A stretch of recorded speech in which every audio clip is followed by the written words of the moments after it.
High School, ensino médio, primeiro ano. Vamos lá para a nossa aula de língua inglesa.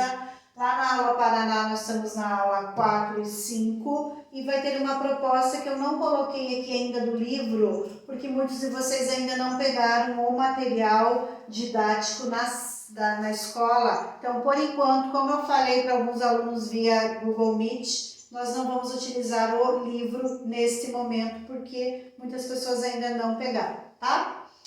Vamos falar na nossa aula de hoje sobre o repertório lexical. O que é isso? Quando a gente fala em lexical, nós temos que lembrar de palavras. Como que a gente pode crescer o nosso vocabulário? Nós vamos sempre dividir as famílias das palavras do vocabulário e estudá-las por seções, né? Hoje nós vamos ter lá na atividade proposta, nos slides que vocês acompanham lá, o vocabulário de clothes, roupas, né? Então eu estudo a categoria de roupas, clothes, né? Jacket, jeans, t-shirt, shirt, cap.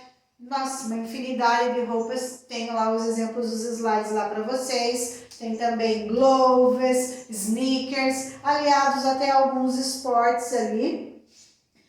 Eu vou pegar esse vocabulário para propor a atividade para vocês de hoje, tá? Continua na questão da interpretação do presente simples, que já vimos a aula passada. Vou retomar bem rapidinho, que eu vou focar mais nesse daqui.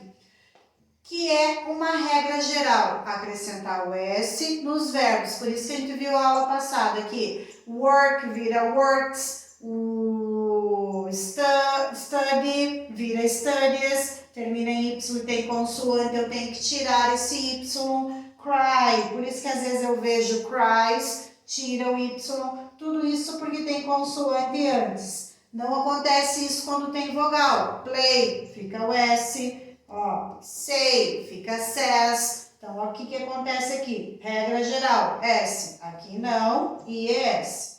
Existe a outra família desses verbos terminados em CH, SH, X, O, Z e SS. Esses nós vamos focar na aula de hoje, que eles ganham es, tá? Então, ele muda já a sua forma. Aqui, simplesmente, eu tenho uma alteração de um S. Aqui eu mudo totalmente, tá? Quando vai acontecer isso? Sempre no he, no she, no it. Nas afirmativas, tá bom? Então, aguenta aí que eu vou escrever aqui no quadro para vocês alguns exemplos. Então, olha só, pessoal. Nesses verbos terminados com essas letras, eu tenho o exemplo do watch, que é assistir. I never watch TV. É uma frase afirmativa. Eu tinha falado que só muda na afirmativa. Por que aqui não teve alteração? Até coloquei um asterisco. Porque eu tenho a primeira pessoa. Só vai mudar, olha aqui, ó, quando eu tenho a terceira pessoa. Uma das terceiras pessoas é o she. Então, essa alteração fica she watches TV every day. É positivo? Muda. É na terceira pessoa? Muda. É positivo? Muda. É na terceira pessoa? Opa, primeira pessoa. Então, não muda. Então, sempre vocês têm que fazer duas perguntas para o verbo. Ele está na afirmativa e ele está do lado da terceira pessoa, aí ele vai fazer essa alteração. Nesses casos aqui eu tenho o verbo watch. Mesmo raciocínio para o verbo go, que termina com o. O entra na regra. John goes to school. Afirmativa. Peraí, teacher, mas não tem o he aqui. Cuidado que John é a mesma coisa que he. He é um pronome, esse é um nome. Então, tem essas pegadinhas também. They go to school. O que acontece aqui no they? They não muda o go. Por quê? Porque não é terceira pessoa, tá? É a última pessoa lá. Então, cuidado aqui, ó. É afirmativo, mas não é terceira pessoa, então não muda. É afirmativo, é terceira pessoa, então muda, ok? Vamos conhecer agora o do e o does, aguenta aí.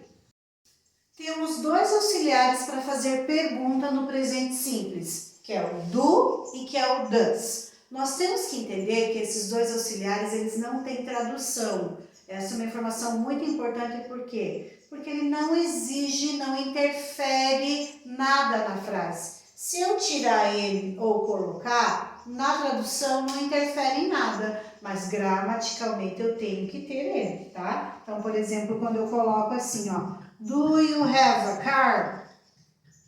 Perceba que se eu tirar o do, you have a car, dá para entender tranquilo. Mas esse do, ele tá aqui por quê? Porque gramaticalmente ele é necessário estar aqui, tá? O do, quando a gente tá vendo aqui, nós casamos com you, I, we, they. Quando tiver todas as pessoas, vai ser o do. E o does, cuidado com a pronúncia, é does. O does casa com quem? He, she, it. Então, does he travel to New York? Ela viaja para Nova York? Ué, por que o travels não ganhou S se é he? Porque é uma frase interrogativa. Só pode mudar nas frases afirmativas. Cuidado com isso. Agora, na negativa, a gente tem o do com o not, que forma don't. E tem o do com o does com o not, que forma doesn't. Para quais pessoas? I, we, they, you, eu uso don't. Para doesn't, eu uso para he, she, it. Por exemplo, aqui, I don't like cookies.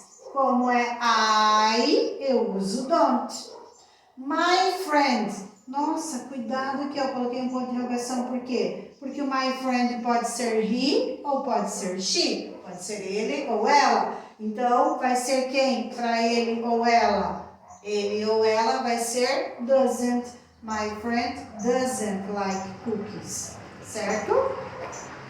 Pessoal, na proposta de hoje, então, da atividade que eu vou colocar para vocês lá no Classroom, que já está lá, e também na impressa, é essa leitura, esse repertório, né, que hoje nós vamos focar aí no vocabulário de roupas, mas sempre lembrando que cada vez que quanto mais eu leio essas palavras, mais vai aumentando o meu repertório lexical. Por isso é importante você que está online, que está pelo Classroom, escrever bastante essas palavras, isso ajuda vocês a memorizarem, tá? A proposta da atividade, além da interpretação de texto, vai ser aplicar essas regras que eu expliquei para vocês, ok? Semana que vem temos mais aula. Bye, bye!